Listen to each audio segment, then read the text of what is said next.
بسم الله الرحمن الرحيم. ألف لام را، تلك آيات الكتاب وقرآن مبين. ربما يود الذين كفروا لو كانوا مسلمين. ذرهم يأكلوا ويتمتعوا ويلههم الأمل، فسوف يعلمون. وما أهلكنا من قرية إلا ولها كتاب معلوم، ما تسبق من أمة أجلها وما يستأخرون. وقالوا يا أيها الذي نزل عليه الذكر إنك لمجنون، لو ما تأتينا بالملائكة إن كنت من الصادقين. ما ننزل الملائكة إلا بالحق وما كانوا إذا منظرين.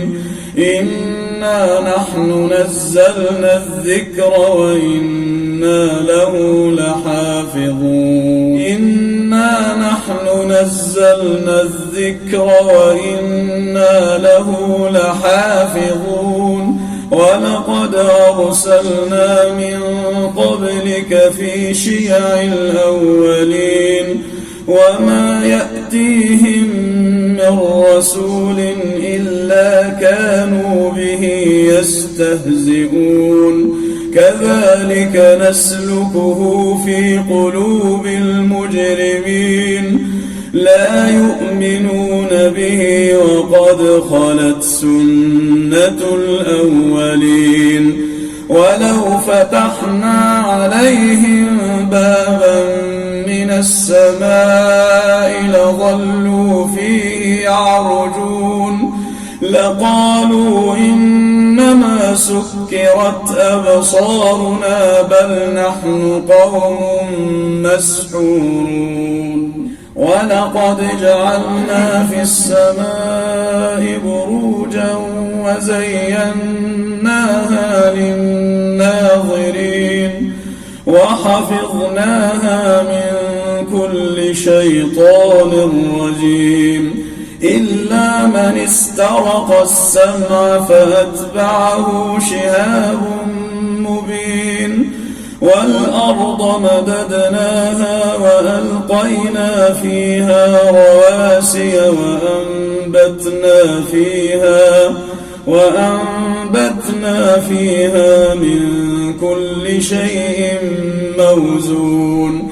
وجعلنا لكم فيها معايش ومن لستم له برازقين. وإن من شيء إلا عندنا خزائنه وما ننزله إلا بقدر معلوم. إن من شيء إلا عندنا خزائنه وما ننزله إلا بقدر معلوم. وأرسلنا الرياح لواقح فأنزلنا من السماء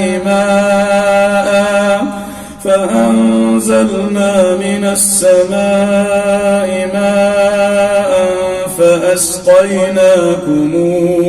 فأسقيناكموه وما أنتم له بخازنين. وإنا لنحن نحيي ونميت ونحن الوارثون. ولقد علمنا المستقدمين منكم ولقد علمنا المستأخرين. وإن ربك هو يحشرهم إنه حكيم عليم. ولقد خلقنا الإنسان من صلصال من حمأ مسنون. والجان خلقناه من قبل من نار السموم. وإذ قال ربك للملائكة إني خالق بشرا من صلصال من حمأ مسنون فإذا سويته ونفخت فيه من روحي فقعوا له ساجدين فسجد الملائكة كلهم أجمعون إلا إبليس أبى أن يكون مع الساجدين قال يا إبليس ما لك ألا تكون مع الساجدين قال لم أكن لأسجد لبشر خلقته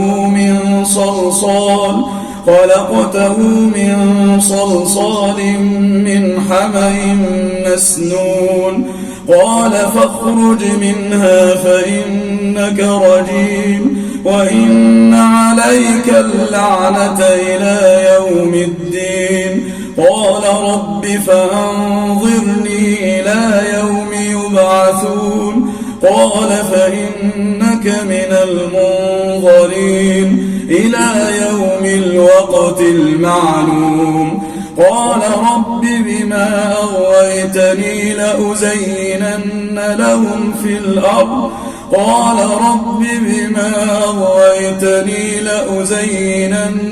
لهم في الأرض ولأغوينهم أجمعين إلا عبادك منهم المخلصين قال هذا صراط علي مستقيم إن عبادي ليس لك عليهم سلطان إلا من اتبعك من الغاوين وإن جهنم لموعدهم أجمعين لها 7 أبواب لكل باب منهم جزء مقسوم إن المتقين في جنات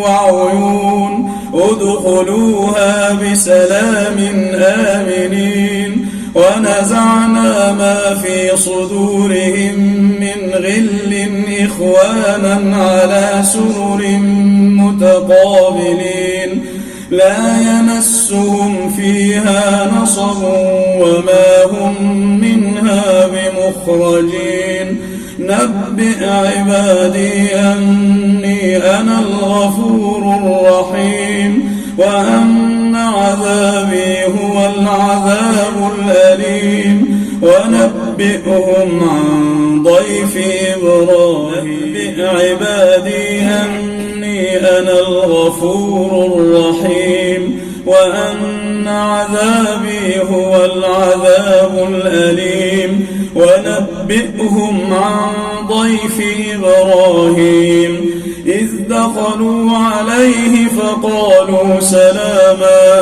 قال إنا منكم وجلون قالوا لا توجل إنا نبشرك بغلام عليم قال أبشرتموني على أن مسني الكبر فبم تبشرون قالوا بشرناك بالحق فلا تكن من القانطين قال ومن يقنط من رحمة ربه إلا الضالون قال فما خطبكم أيها المرسلون قالوا إنا أرسلنا إلى قوم مجرمين إلا آل لوط إنا لمنجوهم أجمعون إلا امرأته قدرنا إنها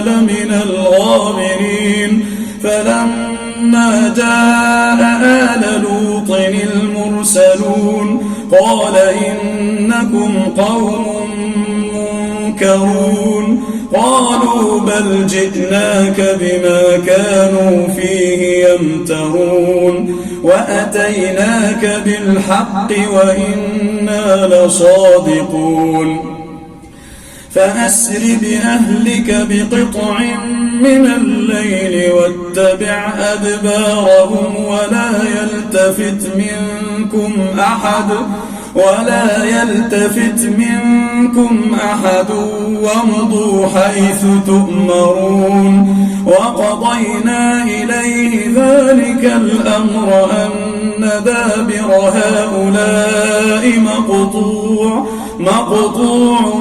مصبحين وجاء أهل المدينة يستبشرون قال إن هؤلاء ضيفي فلا تفضحون واتقوا الله ولا تخزون قالوا أولم ننهك عن العالمين قال هؤلاء بناتي إن كنتم فاعلين لعمرك إنهم لفي سكرتهم يعمهون فأخذتهم الصيحة مشرقين فجعلنا عاليها سافلها وأمطرنا عليهم حجارة من سجيل إن في ذلك لآيات للمتوسمين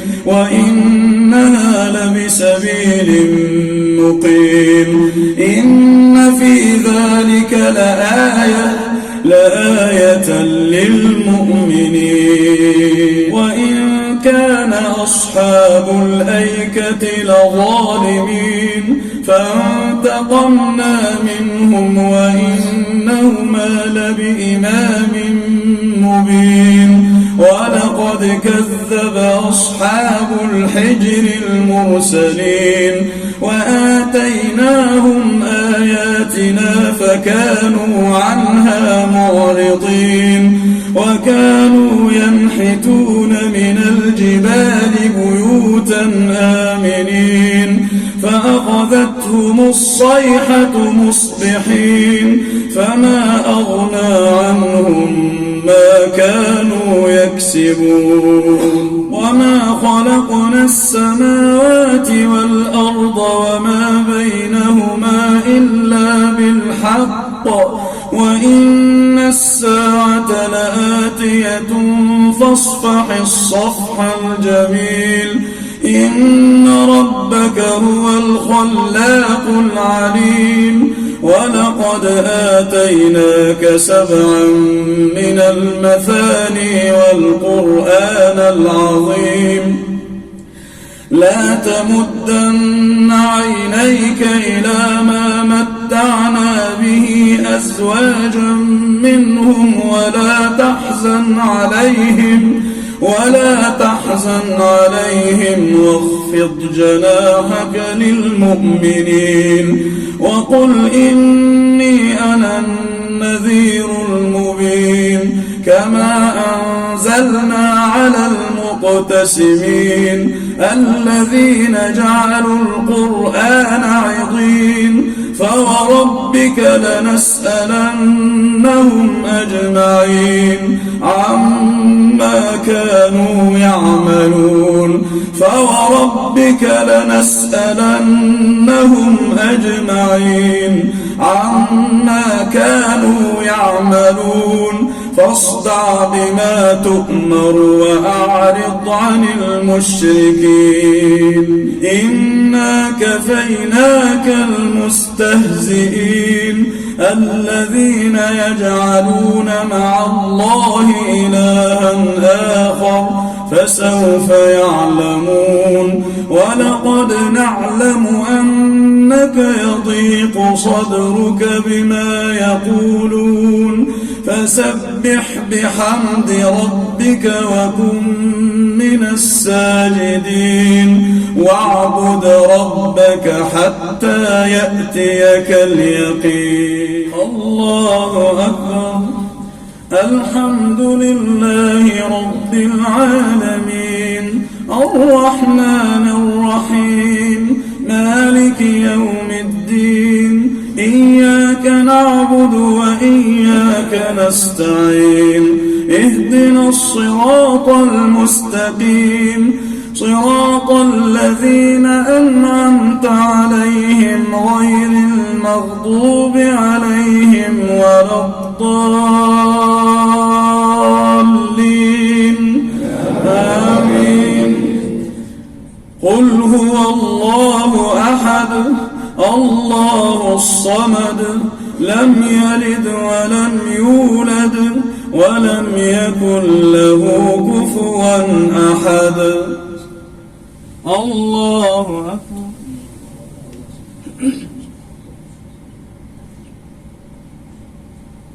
سمع الله لمن حمده. اللهم اهدنا فيمن هديت وعافنا فيمن عافيت وتولنا فيمن توليت وبارك لنا فيما أعطيت وقنا واصرف عنا شر ما قضيت إنك تقضي بالحق ولا يقضى عليك إنه لا يذل من واليت ولا يعز من عاديت تباركت ربنا وتعاليت لا ملجا ولا ملتجا منك إلا إليك. اللهم إنا نسألك موجبات رحمتك وعزائم مغفرتك والغنيمة من كل بر والسلامة من كل إثم ونسألك الفوز بالجنة والنجاة من النار يا أرحم الراحمين. اللهم فرج همنا ونفس كربنا واشف مريضنا واغفر ذنوبنا وتقبل أعمالنا يا أرحم الراحمين.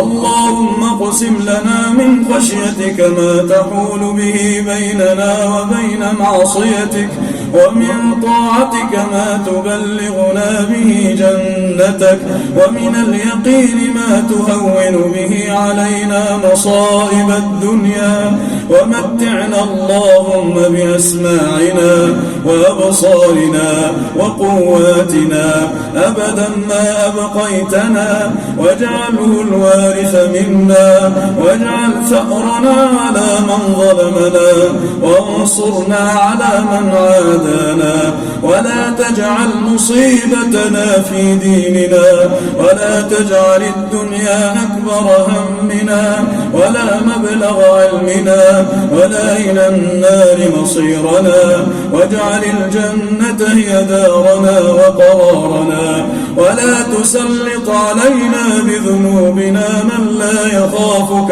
ولا يرحمنا برحمتك يا أرحم الراحمين. اللهم لك الحمد كله ولك الشكر كله علانيته وسره فأهل أنت أن تحمد وأهل أنت أن تعبد وأنت على كل شيء قدير. لك الحمد ربنا بالإيمان ولك الحمد ربنا بالإسلام ولك الحمد ربنا أن بلغتنا رمضان وأعنتنا فيه على الصيام والقيام. فاللهم يا ربنا يا رحمن بلغنا العشر الأواخر من رمضان. اللهم بلغنا العشر الأواخر من رمضان ووفقنا لقيام ليلة القدر واكتب لنا الثواب والأجر واختم لنا شهرنا برضوانك وبالعتق من نيرانك وبالفوز بجنانك برحمتك يا أرحم الراحمين. ربنا اغفر لنا ولوالدينا وللمسلمين والمسلمات الأحياء منهم والأموات إنك سميع قريب مجيب الدعوات. اللهم صل وسلم وزد وبارك على نبينا محمد وعلى آله وصحبه أجمعين.